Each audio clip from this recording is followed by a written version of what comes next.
Ladies and gentlemen, welcome back to Hermitcraft. Last time we bankrupted ourselves in an attempt to build up some monuments here, and some scepters, and some mini pharaohs, and a big pharaoh.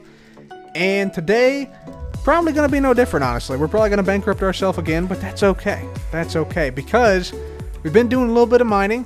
We got a little bit of resources. I've been, mining for ancient debris, mining for diamonds. We did that on the stream. We also set up some areas for villager trading, went to Greens and did some villager trading. Traded with the villagers up at the mini golf.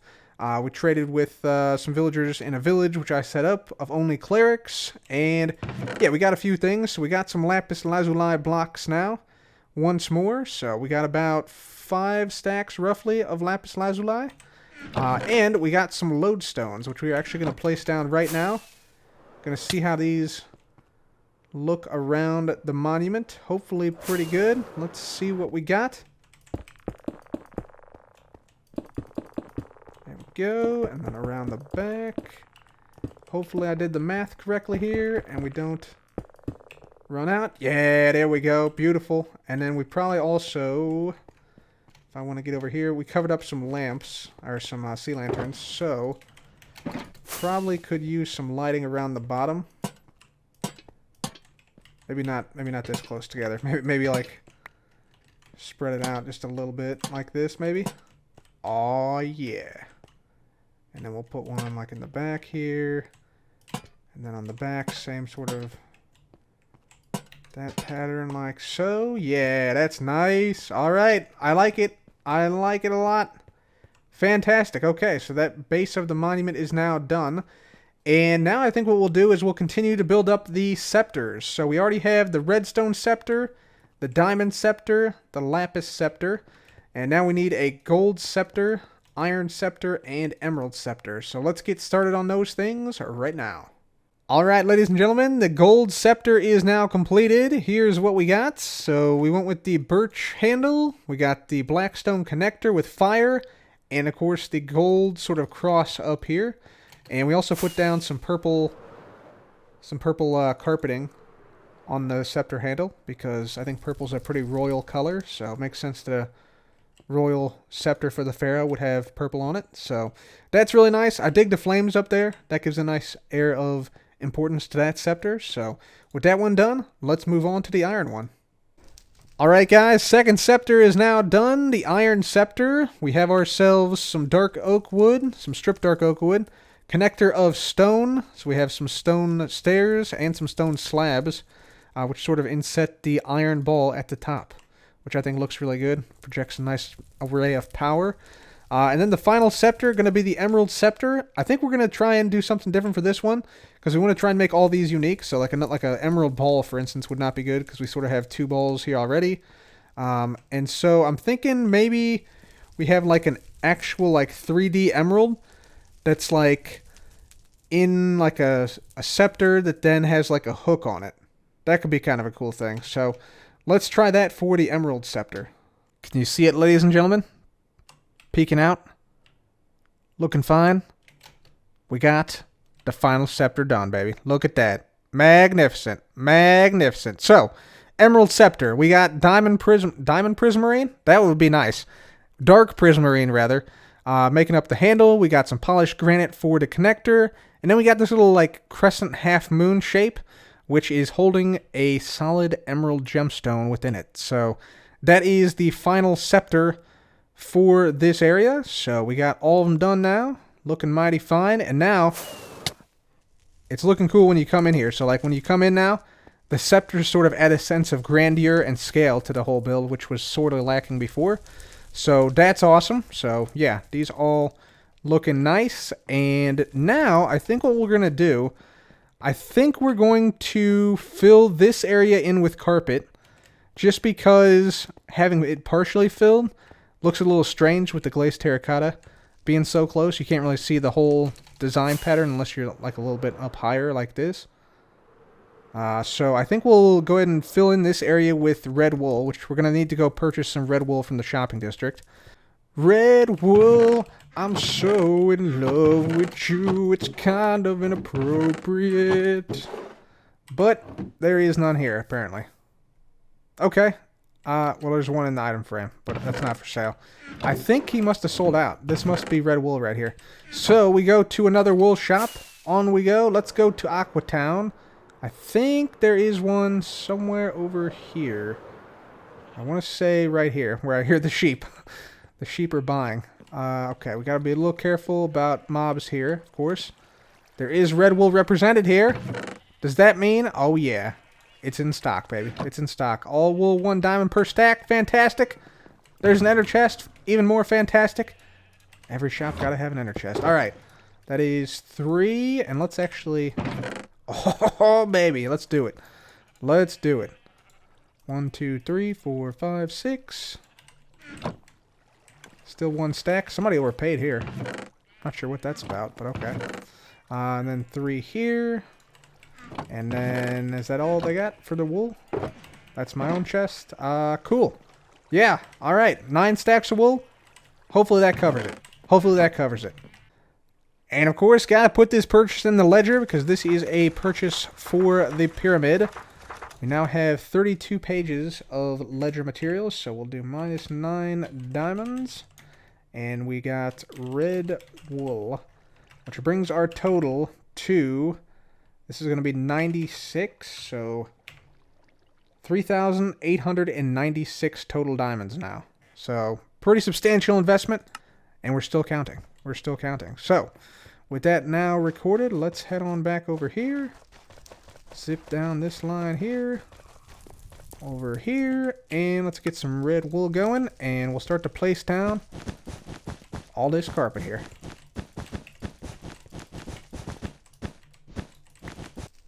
This man has seen some things, ladies and gentlemen. We'll get to him now. We'll get to him.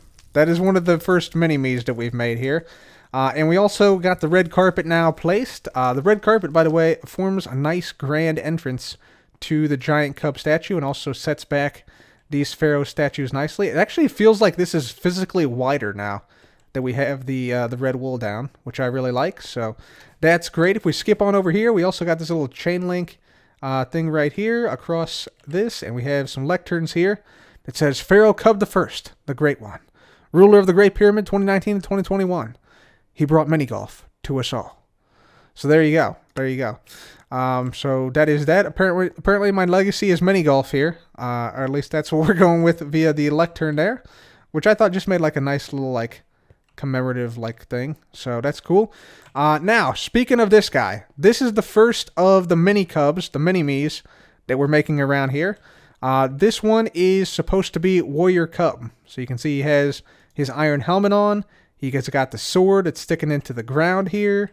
He's even got like anvils and smithing tables surrounding him, similar to what we did with this monument where we have the lodestones surrounding the giant pharaoh statue. So that's what that's supposed to be. Now, full disclosure, this guy, believe it or not, guys, this statue is not as good as this one. And that is actually on purpose, because we don't want the mini-me's to overrule the pharaoh, right? You want these to be relatable so that the supposed, like, constituents of the kingdom relate to this one, but then they still obey this one, right? So that's what we're going for. That's the dynamic here. So we have Warrior Cub now, who looks like he looks like he's been traumatized, the poor guy. Jeez. I feel kind of sorry for him, but no. We got this guy. This is Warrior Cub. And I think we're going to go with 5 other cubs. So one is Warrior Cub. I'm going to go with a Artist Cub, a Engineer Cub, a Farmer Cub, a Alchemist Cub, and a Scholar Cub. I think those are all good things. All good, like, relatable and straightforward mini-me's. So, yeah, I think we'll follow the same sort of pattern. So we're going to have, like, some interesting block palette selection around the base. Then we'll have the mini cub holding something, and then some type of special hat. I think that should work nicely. We're going to have to try and space these out well, though, because that might be a concern. But overall, I think should work well. Should work well. So Let's do it. 5 more mini-me's. Here we go. So let's go ahead and build up these mini-me's here. I went ahead and built up the actual like base structure first of the mini-me. So that means like the body with the white concrete, then the white terracotta with the arms and the face, and then the beard. And I left off the hat, the item, and the base, which you'll see in a minute, like we add those later on. As far as the poses that the mini-me have, basically they are in the same pose as the Minecraft villagers. Namely, their arms are sort of folded with their elbows at a 90-degree angle. And they hold items kind of, I guess, in the middle, like where their hands would be, is where they hold the item. So that's basically how I'm imagining these guys here. And we built up all these first, and then we decided to do some decoration for each one to sort of personalize each one of these little mini-me's. So what you're going to see here is the first personalization. So this is going to be the Scholar Pharaoh. So I thought, books and lecterns sort of demonstrate, scholarly activities because, books and knowledge are there. So that makes a lot of sense. Then I thought, like, what could we put in the hands of this this mini-me? And I thought maybe like a cracked tablet would be good. So I experimented a little bit with some things like some cracked stone bricks, some stone bricks, threw in a little cobblestone here and there, and put down some signs for like where the text would be. And of course lit it up on the side to make it spawn proof and everything. So that's supposed to be a cracked tablet down there. And then for the hat, I decided to go with a book similar to the librarian villagers in Minecraft. So we got the book structure there, and then this crimson wood here is the tassel of the book. And then finally we have the interior, like the pages of the book, made out of clay and sand. So I think it turned out pretty well. So that is the Scholar mini-me. Alright, ladies and gentlemen, you've heard about the Warrior Pharaoh. You see me build the Scholar Pharaoh, and using the same technique with the hat, something the Pharaoh is holding, and the base, we've now completed all the rest of the mini-me pharaohs. So, introducing Artist Pharaoh. He's got a nice little brown hat here. He's got a banner here. And we got some looms at the bottom representing the artist within the pharaoh himself. And this banner, by the way, I sort of recreated right here. You can see pyramid there, sun there. And this one has the pyramid there, obviously upside down, and the sun up here, as well as a little bit of like a cloud type thing right there. So, that is the Artist Pharaoh right there. Magnificent, magnificent. Then we have behind the actual pharaoh, so it's actually really difficult to see, but we have the Redstone Pharaoh. The Redstone Pharaoh is holding a piece of redstone dust. You can see right there. There's our redstone dust piece. Then we have a outside of like various redstone components. So we got some pistons, some comparators, some repeaters, some torches, some redstone blocks, stuff like that. And then on top, he's got a hat that is actually powered by redstone. If I actually break in here, you can see literally there's redstone blocks powering these redstone lamps. And we got some glazed red terracotta because I thought it would look cool. So that is Redstone Cub or Redstone Pharaoh right there, representing the engineers of the kingdom. Very good. Again, right behind Big Pharaoh, so tough to see. We then have Alchemist Pharaoh right here. So he's holding a potion. He's got a nice purple and gold hat. And then, of course, he's got some potion materials down below here. Very nice, very nice. And then, perhaps the most relatable to the people of the kingdom, we have Farmer Pharaoh. He's holding a huge carrot. He's got a carrot here. He's got wheat there. And he's got a straw hat similar to the farmer villagers. So there you have it, ladies and gentlemen. Those are the mini-me pharaohs. Very nice. Very nice. So I like the way this room is starting to come together a little bit, but there is still a large area of space that we have to work with right back here and on the opposite side, which I think we need to utilize. Because right now it's just sort of fancy floor area, but this is a lot of space back here actually we can use for whatever we need to. And to that end, I think we're actually going to be building up some more statues. These statues are going to be sort of followers of the pharaoh, and I guess like high priests and things like that would be a pretty accurate description as well. So you see I've placed these sand down here. What we're going to be building here is actually the Same statues as I built in Hermitcraft Season 4, sort of like the ancient Pharaoh statues from Season 4. So let me just quickly show you how to build those. So this is going to be like the front left leg, and like this is going to be like a kneeling high priest with a staff that also has a headdress on, similar to what I got up there with the gold and the lapis, which is why I needed to actually go and mine lapis, and we have some on us now, so that's great. So yeah, this is going to be like the front leg, and then we just basically do something like this here. So that's our front leg there. Then we have the back leg with a foot down, I think it's like here or so. And then we just bring this over, bring this up, and let's see, I think this then comes up like so with 2 blocks, and then we have the torso, which is actually on here. So that's going to be the torso. Whoops. And then we go up again to make the head, which is 1 block in front here. Going to make, in this case, we're going to make it a little bit bigger. So big head. There we go. Perfect. And then the arms on the side go here, attached to the torso. One of them comes out like this, and then one of them goes the opposite way, but at a 90-degree angle, so it comes down like so. And I'm also going to attach a chain and hopefully a lantern here, if I can actually get down low enough. Let's see if I can get down low enough here, just in case we don't have enough lighting in this area. Boom, there we go. Lantern, perfect. Okay, so yeah, you can see now it's starting to make a nice humanoid shape with the head, the arm on this side, and then yeah, sort of like kneeling down. We then want to have sort of a crimson staff, which is going to go with the scepters here.